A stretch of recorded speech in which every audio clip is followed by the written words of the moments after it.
Welcome back for season 2. It's been a crazy beginning to 2020, and we here in Australia have seen a lot. From the bushfires as of 9th of March 2020, the fires burned an estimated 18.6 million hectares, which is about 46 million acres, and destroyed almost 6,000 buildings. Then we got hit with insane dust storms that covered cities, floods that filled the streets, and even hail the size of golf balls. And to top it all off, coronavirus, which has spread throughout the whole world, causing pandemic in almost every country, locking down every powerhouse nation and bringing almost everything to a standstill. But the truth must continue on, as the talk of the gospel has a lot more value than the talk of the coronavirus. So, for those of you who don't know, we're going to be hitting on cults, false doctrines, false prophets, and much, much more of that good truth.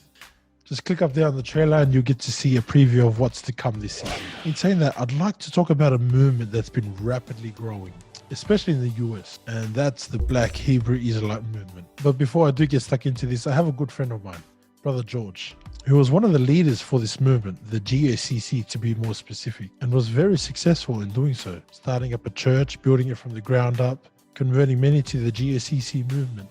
But for more on his amazing story and his conversion to Christianity, just click the link down below. But in saying that, I'd like to welcome Brother George.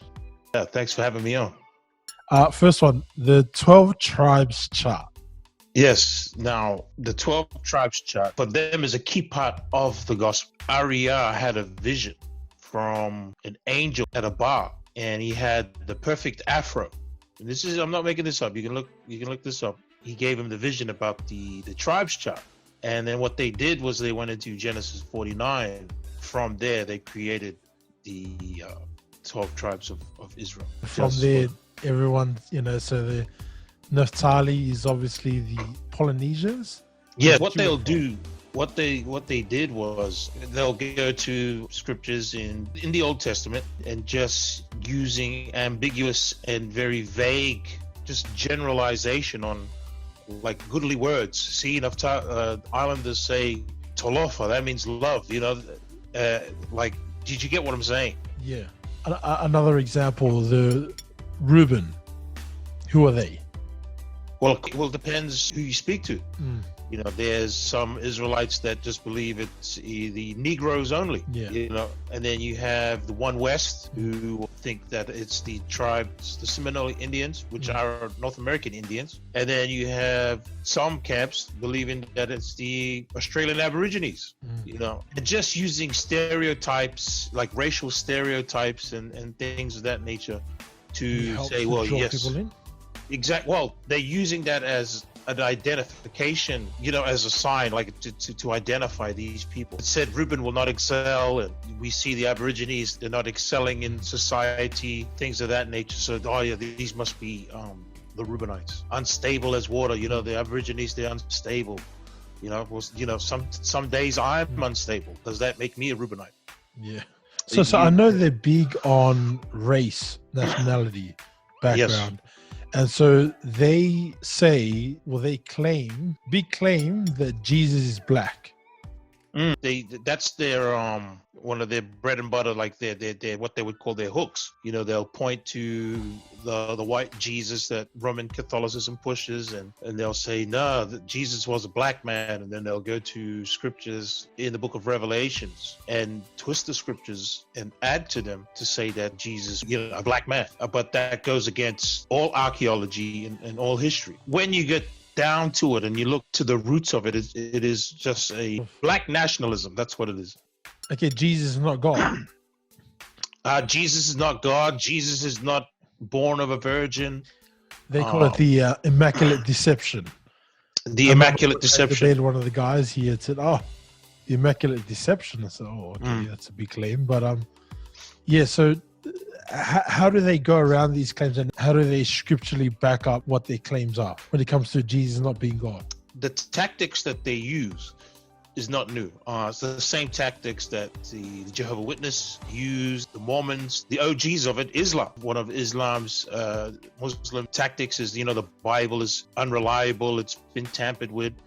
And the Hebrew Israelites use that same tactic to push that, the virgin birth that was actually added in the Bible by the Edomites, who are the white people So they according to claim them. that the Bible is the absolute truth, but they like to pick and choose which parts are false and which parts are true. Is that? Yes, like all cults, that's what they Yeah. do. Well, It's nothing new. so one of the claims that they make is that Gentiles aren't saved. This is within some of the Hebrew Israelite movements. Is that correct? Well, their salvation is employment in their kingdom. Yeah. They're not fellow heirs. Do you get what I'm saying? You can come with us. Secondary citizens. Yeah, but you're gonna serve me coffee. You're going to clean my laundry. So they're the slaves in the new kingdom to come. Yes. And how do they come to that conclusion? They'll go to scriptures like in Isaiah 13, which were fulfilled, and they'll say, well, this hasn't been fulfilled yet, and there you go. That's what it is. I mean, I've dealt with quite a few of the GSCC members, yourself obviously being one, and an ex-member. For those of you who don't know, again, the link is down below. This man was leading the cult, so he knows a thing or two, which is why I'm excited to have him on the show as well, to shed a bit of light on the cults that are out there in regards to this movement. One of the things that they share a lot is the white man is the devil. Yes, some believe that he was actually Satan in the Garden of Eden. If you've heard of British Hebrew Israelism, it's a racist movement as well. But the black Hebrew Israelites just took their doctrine and just turned it around. I marvel though that they're able to come up with a scriptural basis of their doctrine, and it's so far from scripture, but yet people believe it. Like, why is that? Well, as humans, as much as we're supposed to let the Spirit lead us, we like our flesh to well, it has to make sense to me. Does it make sense according to the Bible? Assess things, but unfortunately with them, it's like for instance, when the virgin birth, well, that never made sense to me. Like a lot of people would say it. So when they hear that Joseph was the biological father, they'll go, well, yeah, that makes sense. Yeah, well, that makes sense to you, but that's the Bible's not about making sense to you. The Bible's meant to change you. The Bible's meant to convict you. The Bible is supposed to direct you, and unfortunately, that because they play on the social problems that we do have in this world, racism, poverty, things of that nature, and if you're dealing with these things and you don't have Christ leading you, and then these false doctrines come where they play on your emotions, they play on your vulnerability, they play on your ignorance, you can get easily swayed into believing what Hebrew Israelite cults push. Well, you can see how big it's grown just in the movement that you are a part of, GSCC. How big are they now online? I think they're like the second biggest camp. I think IUIC is the biggest. They've got over 80-something thousand subscribers. GOCC, I think, is about 70,000 or something like that. Still very small compared to other cults like Jehovah's Witness, like the Mormons. I'm just talking about biblically based cults, and I use that term, biblically based. I'm saying they pretend they use the Bible. They're quite small, but if you know how they are so self-centered, right? There's nothing exists outside of them except them. They believe they're the people of the book, and everything revolves around them. In fact, groups that talk about this coronavirus was created by the elites to destroy the true children of Israel. This is a very, very self-centered, very prideful movement. To be honest, it sounds like almost every other cult that would pretty much stand up there and say, we are the true church. Yeah. And I mean, how many different places do you hear that at? Well, you can jump from church to church and so many different denominations, and they would pretty much tell you, we are the true church. But we know that the Church of Christ is a body collectively around the world, not one set of people in a building. 100%. 100%. And that's their problem. A lot of these so-called restoration churches, they believe they are the true church. This movement is no different. When you were right in the midst of things, when you were right in the thick of it, you were preaching the doctrine and you were searching things up, you were studying. At what point did you start to question things and think, hey, doesn't seem right? Early on it was good. I'm not gonna lie, I was ignorant, and from my worldview at that point and what the elder was saying made sense. But it made sense from a person who was ignorant and didn't really have a biblical worldview. Do you get what I'm saying? Yeah. So as I started to read the Bible myself, and obviously you learn lessons online, and then you would read on your own, and then you would come across things as you read on your own in context, and it'd be like, hold on, this is funny. This doesn't fit into the theology of what the elders are teaching. So you'd ask the question, and then they would just add their own interpretation to it. And, you'd think, you think that it was weird, but they'd always tell you to focus. Well, look, it's all about gathering the nation of Israel and things of that nature. So, little doctrinal points, you would just overlook it and just look at the greater picture. Because amongst Christian denominations, they do that as well. Like the non-essentials, they this is where you get the denominations from. But when it comes to essentials, they'll always agree. Do you know what I mean? Yeah. Salvation through faith and grace alone, and loving your neighbor as yourself.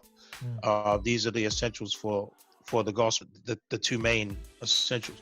Where in this movement, the essentials was you have to wake up the lost tribes of Israel, and you need to keep the law. Those were the things. And then obviously Jesus is black. That's one of the main things that they all agree on. Yeah, none of it gospel, as you can see, none of it gospel. And they love attacking Christians all day, every day. Yeah. Learned that one the hard way. Yeah, absolutely. So I was one of them. Yeah. Hey, if you guys don't know, check out the testimony again in the link below.